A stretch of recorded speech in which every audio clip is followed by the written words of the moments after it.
friends, it's Jen, and today I'm talking about our top 5 growth mindset books for kids. This list that I will link to has so many awesome growth mindset books, both for kids and for adults. Or if you're reading the post, these are just our top 5. They are what we have read. My oldest is 9, my youngest is 2. So we've been able to explore a lot of books over the years. I really like these types of books, and I'm sure that you do too. So here's what we love personally. Number 1 is Iggy, Peck, Architect. And this is actually a series. I think there is a scientist one and Rosie Revere Engineer. But this was a sweet story because it was one of the first that we read that my son really related to. And it's a builder, right? He's always creating. He sometimes gets in trouble in class because he's always creating. It's not necessarily something that others see the benefit of. Until one day he goes on a field trip and he solves a problem for the whole class using creativity, using those building skills that he's been developing. So it's a really cool book on the power of creativity and what you can do and how you can problem solve. So that's our number 1, Iggy, Peck, Architect.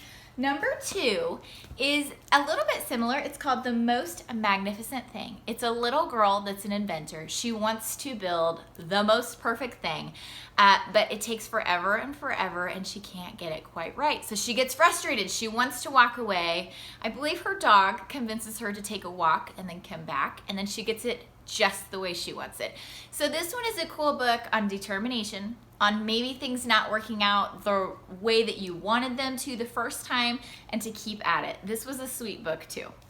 Number 3 is the only nonfiction book on our top 5, but I have actually found my kids looking through the pages of this, which is really cool. It's called Your Fantastic Elastic Brain, and it's all about how learning new things helps stretch your brain, how your brain is really like a muscle, and it's plastic in that way. And it shows, it has diagrams, it has really cool examples that kids can understand. This is definitely a book that I'm glad to have in my library, and I love that my kids can kind of go through it and look at it and understand how the growth mindset actually works. Okay, number 4 is What Do You Do with the Problem? And this is a really cool series if you haven't checked it out. There's also What Do You Do with a Chance, which I think is new, and What Do You Do with an Idea?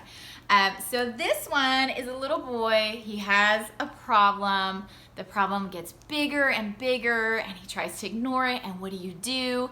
So this is kind of a cool story about just problem solving and what do you do with a problem? And for a kid, that's kind of, for an adult even. For a kid, it's a really complex, what do you do?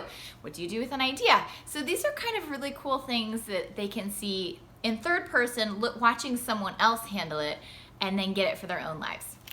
All right, and the last one is The Girl Who Never Made a Mistake. And this is a sweet story about Beatrice. She is perfect, but she's also a little afraid to try new things because she doesn't want to not be perfect. Until one day she does the talent show, and she can't control it, but it doesn't work out, and everyone sees it, and she starts laughing because it turns out it's really kind of funny, and it's okay to make mistakes. And so this is a really cute story about it's okay when it doesn't work out. It's okay if you do something that doesn't work out and it's a mistake. And it's actually kind of fun because it frees you and you get to try new things. So these were our top 5. I hope you enjoyed them. Again, there are so many cool books on the list. I'm excited for us to explore some that we haven't seen, and I hope that you enjoy them.